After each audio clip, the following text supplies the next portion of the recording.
यो भिडियोमा मैले सबैले भने जस्तो पैसा कमाउनु छ भने भिडियो एडिटिङ सिक, थम्बनेल डिजाइनिङ सिक, कन्टेन्ट क्रिएसन गर, फ्रिल्यान्सिङ गर, यो गर त्यो गर अनि लाखौं होइन। मैले अरू युट्युबर जस्तो earning apps in Nepal, top 7 skill to make money अनि त्यही boring 5 skill to earn money त्यस्तो मैले यो भिडियोमा केही पनि भन्दिनँ, जुन कि तपाईहरुलाई पहिलेदेखि थाहा छ। या एउटा सिम्पल सर्चमा च्याट जीपीटीले पनि भनिदिन्छ। अनि आजको यो समयमा अनलाइन अर्निङको नाममा आधी भन्दा बढी क्रिएटरहरूले यही बेकार कुराहरू देखाइरहेको छ। Earn money in Nepal, earn money from your mobile in Nepal, 5 best earning app in Nepal, जसले तपाईहरु सुती पैसा कमाउन सक्नुहुन्छ। यदि पैसा कमाउन त्यति नै सजिलो थियो भने आज हरेक विद्यार्थीले पैसा किन कमाइरहेको छैन?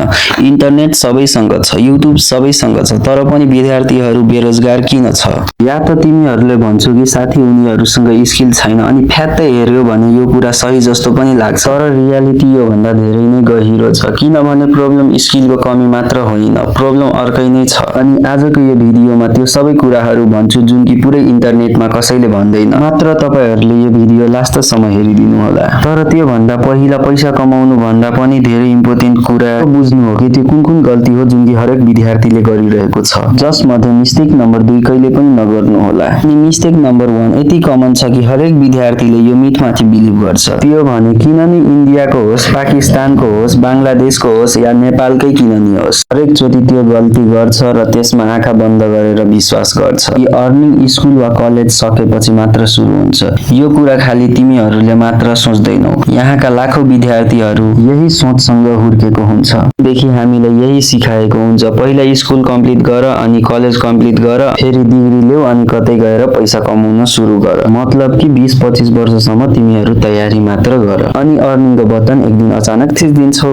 अनि पैसा झर्न थाल्छ। तर त्यस्तो केही पनि हुनेवाला छैन। पहिला मैले पनि त्यही सोच्थे, ए यार अहिले त म स्कुलमा छु, अहिले त म कलेजमा छु, अहिले त म पढ्दै छु, जब मेरो स्कुल कलेज सक्छ तब त केही न केही गरि नै हाल्छु, केही राम्रो गर्न सक्छु। यो बहाना मैले मेरो आमा बुवाले भन्थे। खेर पनि मेरो बुवाले पैसा कमाउने कुरा गर्नुहुन्थ्यो कि ठुलो हुँदैछस्, स्कुल तेरो सकिसक्यो, कलेज पनि सकि नै लाग्यो, जा केही काम गर। अनि मैले मेरो बुवाले भन्थे कि त पढाउनु कि त काम गराउनु, एज इफ दुईटा कुरा एकैचोटि एक्जिस्ट नै गर्न सक्दैन। अनि फेरि मैले आफैले भन्थे कि अहिले त इक्जाम छ, अहिले त हामी पढ्दै छौं अनि पढ्दा कसरी पैसा कमाउने यार, अरे छोड पढाइ डिस्टर्ब हुन्छ। अनि यही सोचले गर्दा मेरो जीवनको धेरै नै इम्पोर्टेन्ट समय मैले बर्बाद गरेँ। मैले यो सोचेर बसिरहेको थिएँ कि पढाइ सकिन्छ, डिग्री पाइन्छ अनि अर्निङ भन्ने कुरा फ्याट्ट सुरु हुन्छ। अनि जो मेरो एजमा पढाइ सँगसँगै काम गर्दै थियो या कतैबाट पैसा अर्न गर्दै थियो, मैले उसको मजाक उडाइरहेको थिएँ। मैले के सोच्थे भने, अरे यो त पैसाको पछाडि भागिरहेछ, यो त पढ्नै सक्दैन, यसको फ्युचर त बर्बाद छ, यो डिलिभरी वा केही बेचेर